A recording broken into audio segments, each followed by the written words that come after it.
Hello, spot on listeners and viewers. Today it's all about seed oils. Are seed oils really bad for you?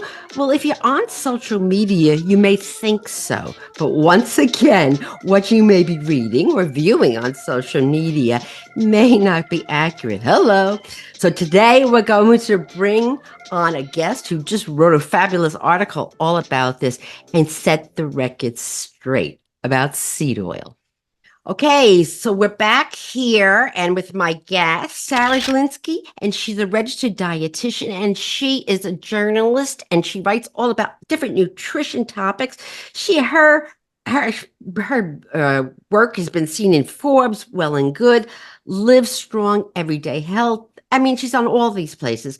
And really, where I saw this article that she wrote about seed oils, and I always go to the top source, she wrote it in Pop's Sugar. So I'm going to actually put this article or link to it on the Spot On Facebook page. But Sarah, thank you so much for coming on Spot On. You're very welcome. Thank you so much for having me. I want to tell you, I am so thankful that you wrote this article in Pop Sugar all about seed oils because this is craziness that is going on about social media and they're scaring people about seed oils. So let's rewind to the beginning, Sarah. So let's tell for our listeners, what are seed oils? So, seed oils are not this big scary thing. They're just processed oils extracted from certain seeds. And so there are eight main types of seed oils. So the Mm-hmm. one you probably know the most is canola oil, but there's also corn oil, cottonseed oil, soybean, sunflower, safflower, grapeseed, and rice bran oil. Mm. And they're typically made by breaking the seeds to get the oil out, pressing them, in some cases applying heat. In some cases, they are also extracted using chemicals, but these chemicals are completely removed before they hit the shelves. Mm-hmm. And they're often further refined, bleached, and processed. And this is just done to remove unwanted odors and flavors. So there's Sure. nothing really scary about them. They're just oil from different seeds. Right. And again, they're from plants. So in They're from this plants. case of Yes. those seed oils that you're talking about, they have lower amounts of saturated fat. And we know the saturated fat is the heart unhealthy fat. And they have more of the poly and the mono unsaturated, which is better for your heart. So right off the get-go, these seed oils are better to use in cooking or salad dressing or whatever because they have less saturated fat than say something like a butter if you're going to saute in that. So we know off the bat, okay, that these are good. So what is the problem? Why on social Yeah. media are they saying not nice things about seed oil? Yeah, so one of the big reasons that these influencers don't want people eating seed oils is because they have a high amount of omega-6 fatty acids in them. And so you've probably heard of the omega-3 fatty acids, which have a huge range of health benefits from supporting heart health, reducing inflammation, promoting brain health. Omega-3 fats are great. Right. And there's not really a big difference between omega-3 and omega-6 fats. It's just a difference of where the first double bond is located on the molecule. So it's on an omega-3 fat, it's three on the third carbon atom from the end. And if it's a omega-6 fatty acid, it's the sixth carbon atom from the end. So they're really not that different. No, they're not. And actually, this omega-6, the ones that are in the seed oils, a lot of them are actually more polyunsaturated. So, Mhm. and what the research tells us that, unsaturated fats, if you replace saturated fats in your diet with unsaturated, that's either poly or mono or a combination of the two, that helps lower the bad LDL cholesterol. So here we go again. Okay, Sarah, help me. So where is the problem here? Yeah, so the omega 6s, with the omega 3s, we know omega 3s reduce inflammation in the body. And omega 6s are known to give rise to certain molecules that can cause inflammation in the body.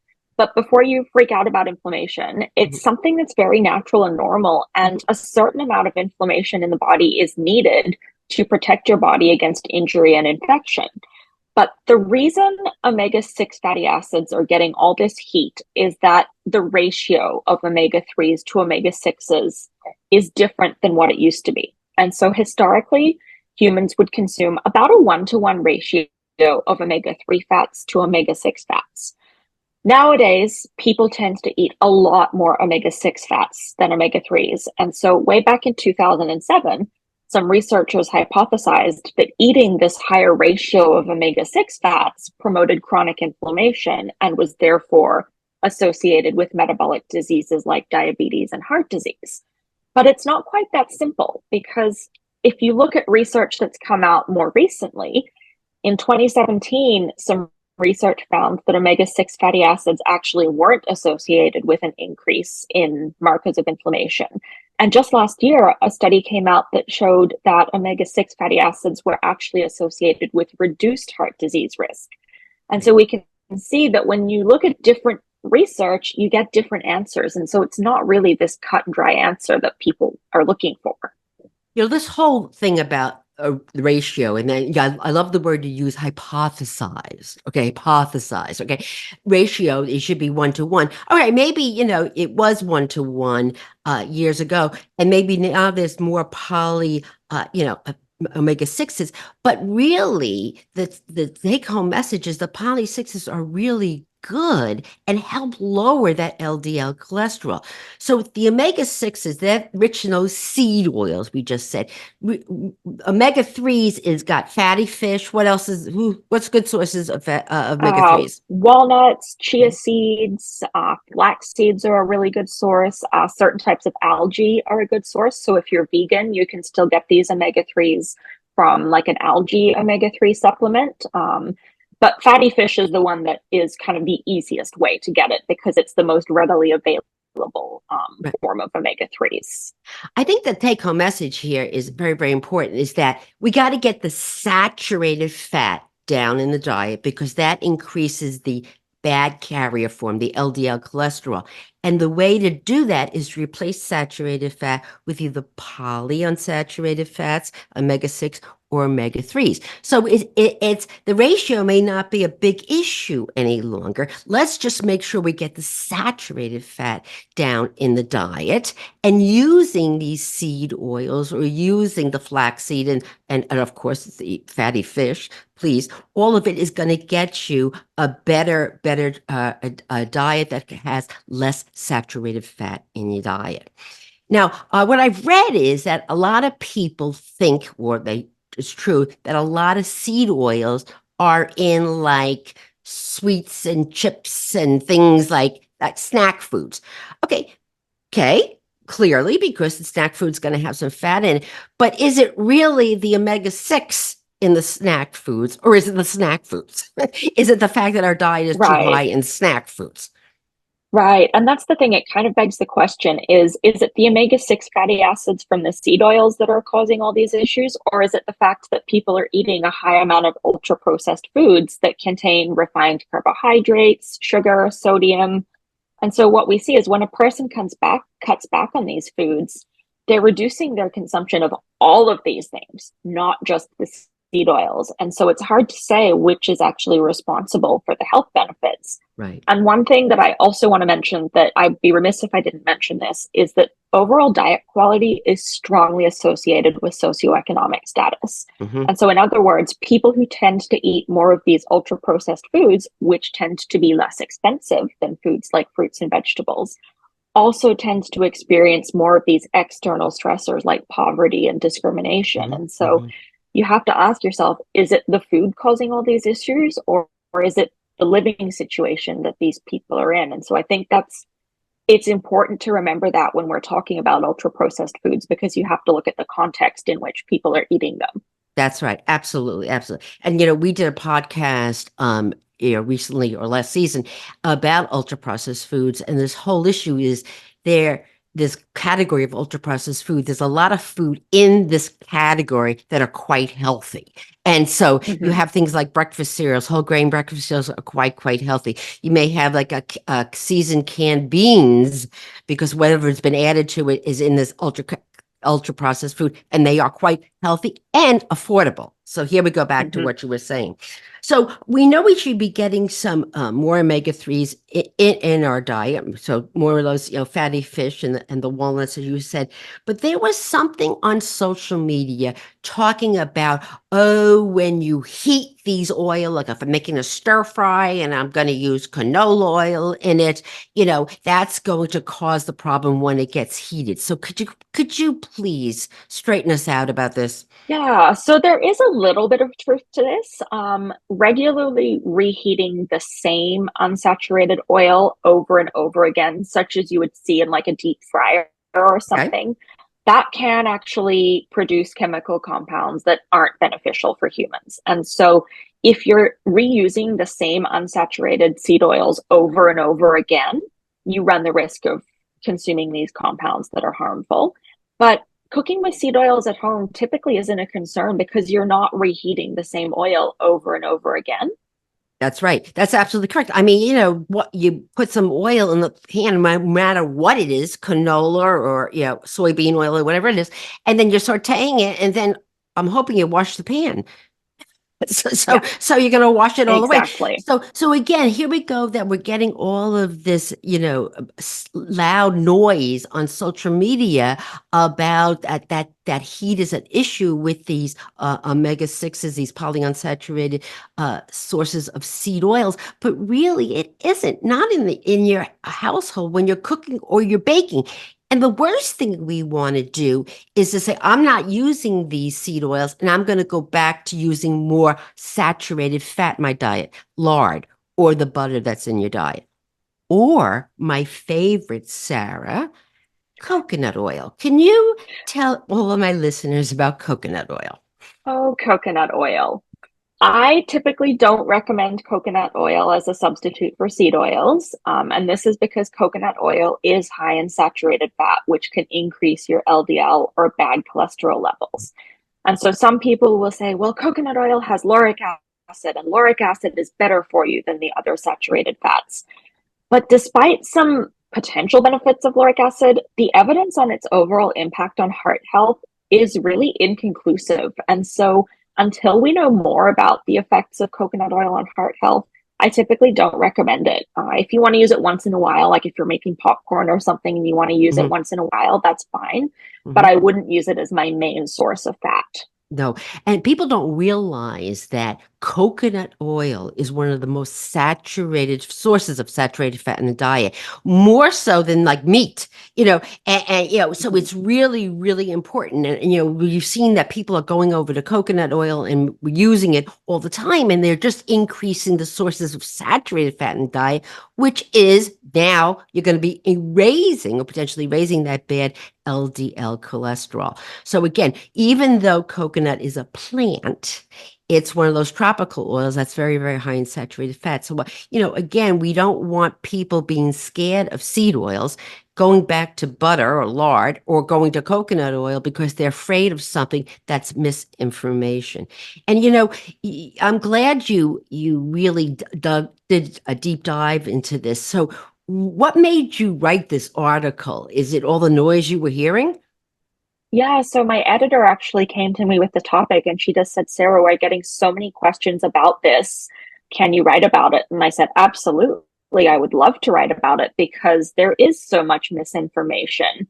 And it's Right. really unfortunate because seed oils are an inexpensive way to get healthy fats.